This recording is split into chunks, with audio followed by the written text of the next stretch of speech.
Willie D Live. What's up, family?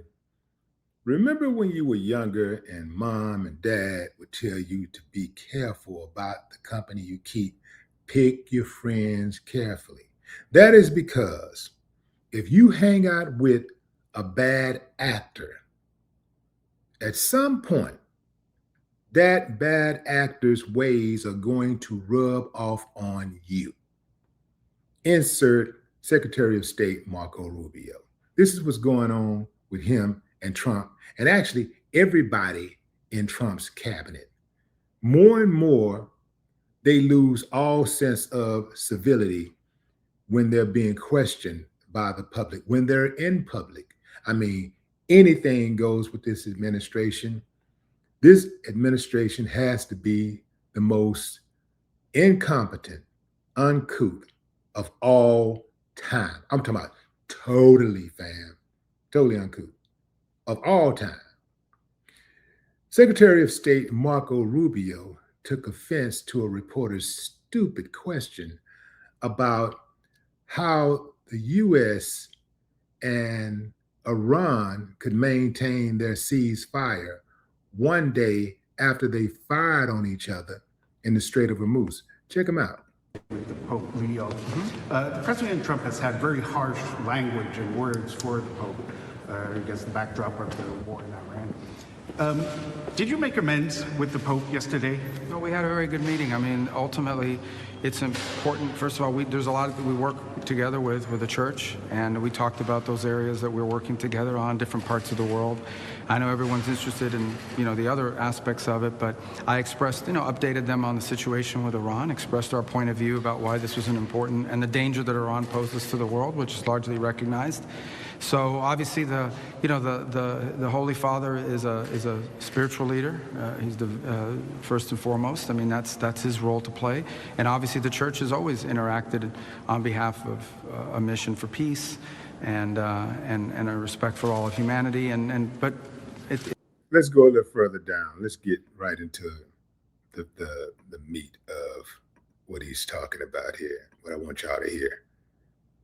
Operation Epic Fury. If you fire a drone or a missile at our destroyer, what are we supposed to do? Let it hit it?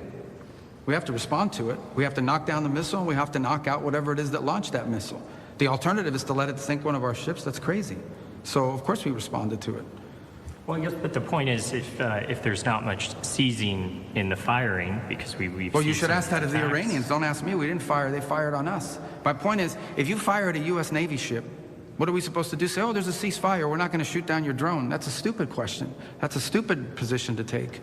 Of course we fired back at them. They were shooting at us. That's what I would expect to do. Only stupid countries don't shoot back when you're shot at, and we're not a stupid country. Do you expect that or have you conveyed any red lines to Iran where, if the ceasefire or whatever you call it, if they cross the red line is clear. lines. If they threaten Americans, they're going to get blown up. I mean, that's how much clearer can you be than that? If you are a missile launching guy, whatever they call that job, and you're sitting there and you fire a missile at the United States and we saw you fire it, we're going to hit you. Of course we are. Who doesn't do that? Unless you want to get your ship sunk. I mean, we're not going to let our ships get sunk by the Iranians with their little, their drones that they're firing. They don't have a navy anymore, but they bring out these little Boston whaler fishing boats and they try to swarm you. We're going to blow those boats up if they're coming towards our boats. I don't know if that's a red line, but I hope they know it is by now. So if I were one of these Iranians on a fast boat and they tell you, hey, your mission is to go after a U.S. destroyer, you're probably not going to survive. I think that's a red line. Can I going back to European reaction, Does anybody have any other questions? This guy's like a monopoly over here. Yes. The president has expressed disappointment in support or lack thereof in Europe. Was there any discussion today in your meeting with Prime Minister Meloni or Foreign Minister Tahani about them providing escorts in the Strait of Hormuz? No, we didn't get to that level of specificity about what they... Here's the bottom line, okay? Everybody says Iran is a threat. Everybody says that Iran can't have a nuclear weapon. Okay, but you got to do something about it. The president's trying to do something about it. And I don't understand why anybody would not be supportive of that. And he doesn't understand, and rightfully so, somebody would be supportive of that. But here's a more fundamental problem. Iran now claims that they have a right to control an international waterway. They claim that they have a right to control it. What is the world going to do about that? Is the world going to accept that Iran now controls an international waterway? Because if the world is prepared to accept that, then be ready, because there's like 10 other countries that are going to start doing the same thing in their international waterways. Let me stop right there, fam. Isn't the United States participating right now in the very same thing that they claim Iran is trying to do? Doesn't the United States control international waterways around the United States? Talk to me, fam. Talk to me. The United States is doing the very same thing that they claim that Iran is doing. The same thing with the nuclear program. The United States is doing the exact same thing that they say that they bombed Iran for trying to possess nuclear weapons, right? They bombed Iran for possessing or trying to possess a nuclear weapon, but they had no proof that Iran ever was trying to develop a nuclear weapon. What I would have liked for somebody to do was to ask him, don't you think, since he said Buddy had a stupid question, I would ask him, hey, don't you think it was stupid to rip up the Iran nuclear arms agreement, since Iran had gotten rid of their nuclear program and all of their materials and all of their ballistic capabilities, and the inspectors in the country verified that they were complying? That's what I would ask him. I mean, wasn't it stupid to ruin the agreement, ruin the relationship just because you're jealous of a black man? Wasn't that stupid? Of course it was stupid. And I'm sure he told his wife that. I'm sure he tells people that are very, very close to him that, but he would never say it to Trump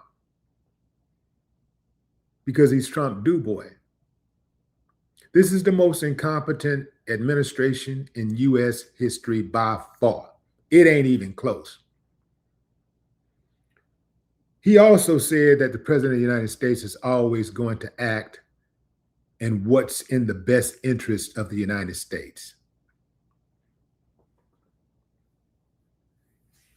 The gaslighting is next level. The lying is next level.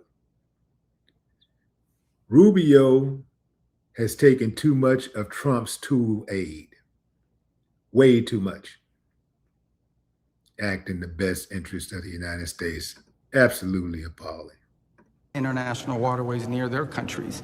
That's an unacceptable thing that they're trying to normalize. So if the answer is no, we don't think Iran should be able to control the Straits of Hormuz, then the next question is going to be for everyone, well, what are you going to do about it?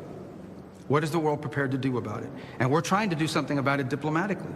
We have a resolution at the United Nations that we're trying to move forward, in which the world and the UN will have an opportunity through the Security Council to vote and say, we are not going to allow them to mine the straits. We're not going to allow them to try to control the straits. And by the way, you have a bunch of humanitarian aid that's trapped inside the Persian Gulf and needs to be released and has not been able to move. We're going to give the world a chance to pronounce itself on it. And if Russia or China or some other country decide to veto it, then you know what the impediment is. But the fundamental question every country, not Italy, every country needs to ask themselves is, are you going to normalize a country claiming to control an international waterway? Because if you normalize that, you've set a precedent that's going to get repeated in a dozen other places. And if the answer is no, we don't want to normalize it, then you better have something more than just strongly worded statements to back it up. And that's the point I've made in all of my visits, not just here. I didn't come to Italy just to make that point. I would say that to any country that complains about the straits, because that's what we potentially are facing unless we get a good deal from the Iranians, and we're waiting to hear that today. Mr. Secretary, can I move to Taiwan, actually? I'm sorry to geographically go around the world. Okay. Parliament just approved a pretty big, massive defense bill today or last night. There was a little bit less than what the president of Taiwan was asking for, but nonetheless, it's a big bill, including money to buy U.S. arms. what is your reaction to that, if any, and specifically in the context of the trip you will be doing with the president next week in China? Well, all I would say in context of the trip next week in Taiwan in specific is the United States, our policy remains unchanged. You know, we don't want to see any forced or compelled change in the situation now. We think it would be destabilizing to the world. It's our position on that has been, you know, we've heard obviously the Chinese position, but we've made our position on that clear as well. And I imagine that will be discussed in the trip, but I don't think it'll be a feature of our trip, but it'll certainly be an item that's discussed. We think it's to the benefit of China, the United States, and the world writ large that there be stability in the straits there, and that continues to be our position. That's the one we'll continue to stand by and advocate for. All right, I have time for one more. We got to leave. About Ukraine before you go. Yeah. You spoke with Lavrov recently, and they targeted kindergarten in Ukraine even after they advocated for ceasefire. Where does the negotiation Well, stand? right now, the negotiations are, we've tried to play a mediator role in that. Enough of that mumbo jumbo. Rubio is a do boy. He pretty much do whatever Trump said. After Trump insulted him, totally embarrassed him, he still became a bootlicker for Trump.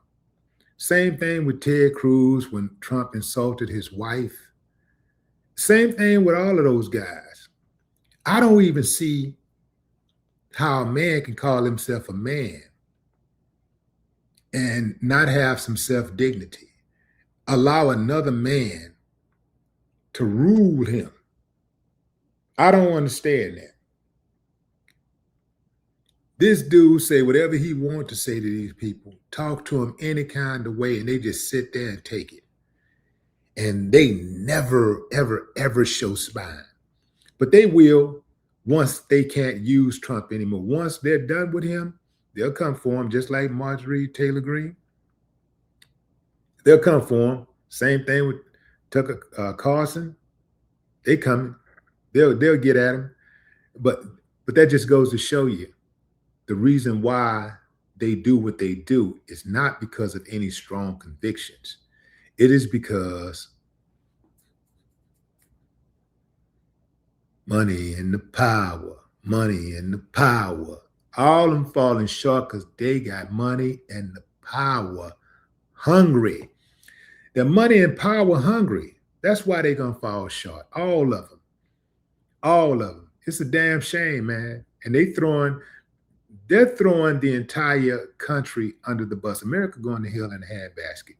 Just watch. No more talk.